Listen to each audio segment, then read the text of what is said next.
Les interviews de la télé du festival, première ce soir avec, on vient de voir le film Joli Joli, première avant-première avec notre invité aujourd'hui, toute l'équipe du film qu'on va vous présenter dans quelques instants. Et puis je suis heureux d'accueillir Christine Vignier au Balancy de Côte Basque Madame. Bonjour. Bonjour Christine. Alors, Joli Joli, c'est une magnifique réalisation qui a ouvert ce festival, une réalisation très colorée, faite par Diastème, avec une très belle musique, on va en parler dans quelques instants, de Alex Baupin, avec Clara Luciani, William Legbill et José Garcia, entre autres, qui joue le rôle de Klaus dans ce film, un rôle de producteur. Alors, un film à la fois pop et musical. Diastème, comment on arrive comme ça à passer à la comédie musicale ? Avec l'envie de passer à la comédie musicale à la base, hein, l'envie de passer à la comédie, voilà, l'envie d'écrire avec Alex Baupin. On est amis depuis de très longues années, on n'avait jamais vraiment écrit ensemble. Et on s'est dit que faire une comédie musicale qui soit plutôt vraiment joyeuse, c'est-à-dire vraiment d'aller vraiment dans l'os de la comédie musicale, ça nous plaisait et donc on a écrit. Voilà. Ouais, moi je voulais savoir, comme vous avez vraiment navigué entre tous les styles cinéma, théâtre et même dans cinéma et théâtre et musique, plein de styles, si l'exercice de la comédie musicale c'était quelque chose que vous aviez dès tout petit ou si c'est venu par une opportunité. Moi j'ai fait beaucoup de théâtre et je viens un peu de la musique, donc forcément c'est pas très éloigné de moi. Après c'est vrai que tous mes films précédents sont assez différents. Et donc là, pour moi, c'était assez simple. Il y avait aussi ce plaisir de créer des spectacles, c'est-à-dire que ce soit avec José, avec tous les comédiens, il y a des vrais numéros. Donc on a travaillé avec une chorégraphe formidable qui s'appelle Marion Motin. Et puis évidemment, il y a plaisir d'avoir les musiques et les chansons d'Alex Baupin. Donc moi, ça réunit à peu près tout ce que j'aime dans l'existence, quoi. C'est-à-dire le spectacle, la musique, le cinéma et le théâtre. Alors il y a vraiment tous les codes de la comédie musicale, c'est très coloré, de magnifiques scènes, des magnifiques décors aussi, comme on a pu les voir dans les années 50 pour les comédies musicales américaines, puis cette musique, donc avec Alex Baupin, comment s'est passé le travail, comment s'est fait la relation entre vous deux ? Oh, mais c'était assez simple. Quand on fait ces métiers-là, on essaie de réaliser des fantasmes. Le fantasme, c'est qu'on se disait, on va vraiment écrire ça comme les mecs qui écrivaient des comédies musicales faisaient. Alors Diastème, il avait installé un clavier chez lui, devant son bureau. Lui, il tapait, il écrivait son scénario. Moi, j'arrivais, il me disait la chanson, elle va parler de ça. Je repartais, je réfléchissais, puis au fil du récit, on avançait comme ça, mais on se vivait, enfin pour moi, parce que pour moi c'est des gens que j'aime bien, mais on se vit vraiment dans ces cas-là, comme, même si au bout du compte le résultat n'est pas le même, comme des Jacques Demy et Michel Legrand, quoi. Enfin il y a un truc. Et c'était très plaisant parce que je crois on en a écrit pendant 3 mois et demi, 4 mois peut-être. Et vraiment, c'était au fil de l'histoire. Souvent, tout ça, ça peut être un peu pesant, là, vraiment. Moi, j'arrivais, il me racontait une scène, il me lisait une scène qu'il avait écrite, il me disait la prochaine chanson, elle va parler de ça. Moi, je repartais, et c'est moi qui lui ai amené une chanson. Donc, on se surprenait constamment. Et puis, moi, il m'arrivait de donner des idées très peu sur le scénario, et Diastème, surtout, il lui arrivait, lui, d'écrire des chansons. Donc, en plus, on mélangeait un peu, on n'était pas tout le temps coincé dans notre truc. Oui, c'est le vrai plaisir d'écrire à deux. C'est-à-dire que moi, dès que j'avais une idée, là, en plus... les gens qui connaissent Alex Baupin savent que c'est quand même quelqu'un qui a de l'humour un peu, quoi, quand même. Donc c'est certain que forcément il y avait un vrai ping-pong qui se faisait. Et comme moi j'aime aussi la musique, voilà, donc ça se créait vraiment ensemble. Après, voilà, Alex faisait plus les chansons et moi je faisais plus le scénario, les dialogues, mais en même temps on faisait tout ensemble. Ça reprend des codes effectivement de la comédie musicale, mais dans le texte et notamment, c'est très très actuel.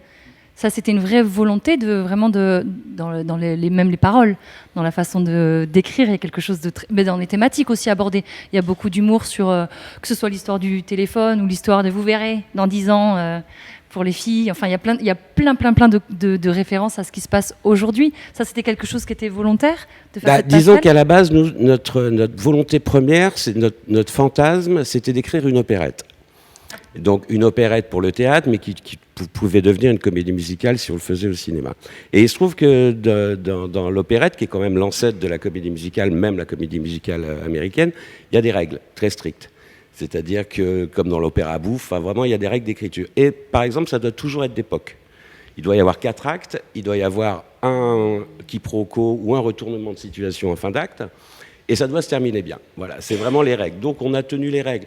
Et donc, quand on s'est dit d'époque, on s'est dit, on va pas le faire trop, on va pas le faire l'Offenbach, etc. Voilà, donc on est allé en 1977, et donc on s'est amusé aussi avec toutes les différences, et évidemment les choses qu'on espérait qu'il aille mieux en 77, et c'est toujours pas réglé, voilà. Donc on s'est amusé aussi avec l'époque et la modernité en même temps, quoi.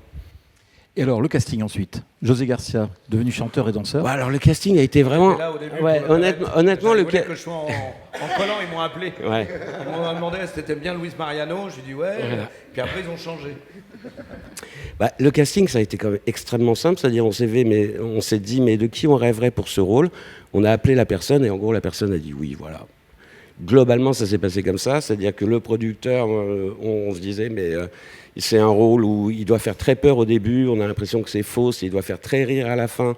Les comédiens en France qui sont vraiment capables de faire peur, d'émouvoir et de faire vraiment rire, très honnêtement, il n'y en a pas énormément. Et on a pensé à ce jeune homme à côté, mais tout de suite, enfin voilà, et ça c'est pas, on n'a pas, voilà. Bah, c'est Et on très l'a réussi, appelé, on vous lui a êtes fait vraiment lire et hyper heureusement pour attendrissant nous, dans ce il a rôle dit et oui, c'est quoi. parfait, quoi. Merci. Et alors, comment on se met à chanter pour vraiment la partie chantée? Avec beaucoup d'angoisse, ça a été un moment. Il y a eu plusieurs étapes.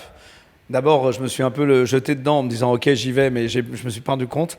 Puis après, on a eu un moment où on s'est retrouvé avec Alex justement pour commencer à chanter. Je me souviens toujours, je suis arrivé hyper tendu et au bout de 2 secondes, j'étais en pleurs parce que les chansons, la mélodie elle était magnifique et ce qu'il y avait à chanter résonnait tellement que je trouvais ça tellement beau que je me suis mis à pleurer. Et à un moment, il m'a regardé, il m'a dit ça va aller. Puis j'étais persuadé que j'arriverais jamais à chanter. Et donc voilà, on a commencé. Et puis à un moment, on est allé enregistrer. Là, j'ai passé des heures à m'oublier complètement et à chanter, donner le maximum. Je me suis réveillé le lendemain avec une douleur. Tous les abdos, c'était tendu comme ça. C'était super physique. Et après, on a joué, quoi. Et c'est une des expériences les plus belles que j'ai eues de ma vie à faire parce que chanter et jouer en même temps, c'est quelque chose qui vient toucher vraiment l'intime. Et en plus, avec les paroles et la mélodie, pour pas sombrer dans un moment dans les larmes, dans la douleur, dans le truc, c'est très compliqué. Et s'abandonner, je suppose aussi, parce que la musique, c'est vraiment la technique. Voilà, quand on n'est pas chanteur, encore plus. Ouais. Et puis arriver à s'abandonner dans la mélodie, dans les paroles, ce travail-là, ça a dû être... Ah oui, c'est sûr. C'est sûr que ça change des chansons paillardes idiotes que je chante en fin de repas. Je m'abandonne pas de la même manière, mais là, c'était une émotion. C'est autre chose. Ouais, c'est autre chose. Alors après, maintenant, j'ai pris beaucoup de courage. Ce soir, j'espère vraiment avoir un auditoire. Alex, les élèves ont été bons? Ah oui, non mais José, c'est marrant, José il raconte, je m'en rappelle très bien, effectivement, la première fois qu'on se voit, c'est pour faire une sorte de test. Moi, je suis au piano, je lui fais chanter les 2-3 chansons qu'il doit chanter. Et quand je lui dis ça va bien, c'était pas pour... Bon, déjà, il se met à pleurer, c'est idiot, mais un type comme José Garcia qui se met à pleurer, fatalement, la première réflexe qu'on a, c'est mais qu'est-ce qu'il fait? Il est con.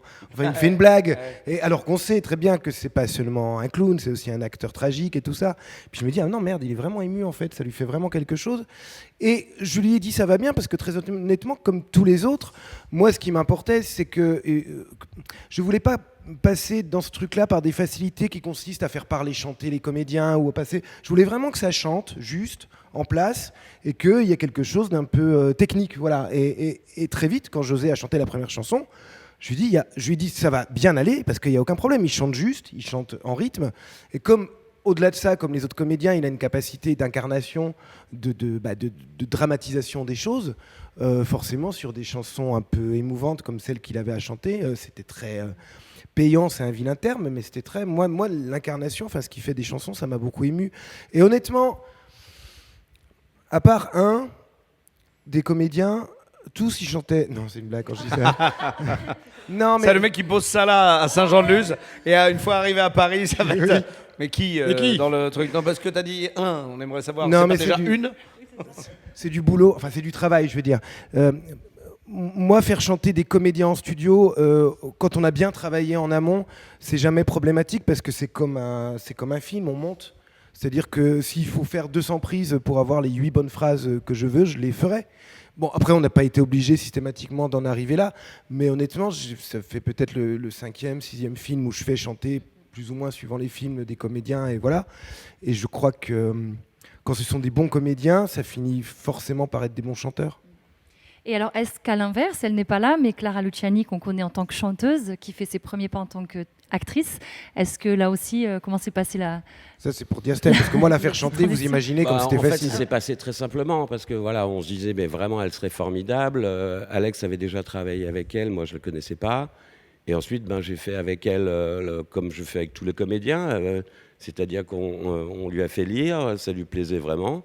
Et ensuite, on s'est installé autour d'une table pendant 2 heures avec Clara et moi, et avec le scénario, et on a lu, comme on fait au théâtre.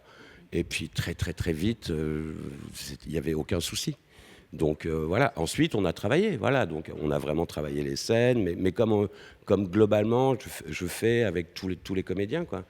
Et le rôle voilà, lui va tellement bien, et c'était très simple en fait avec Clara. Et la direction d'acteur, il a été un bon directeur d'acteur. Excellent. Ah, oui, oui. Oui. Ah, c'est un vrai directeur d'acteur. Il a c'est pas quelqu'un qui travaille à l'intonation. Il a quelque chose de très précis. C'est très agréable d'être.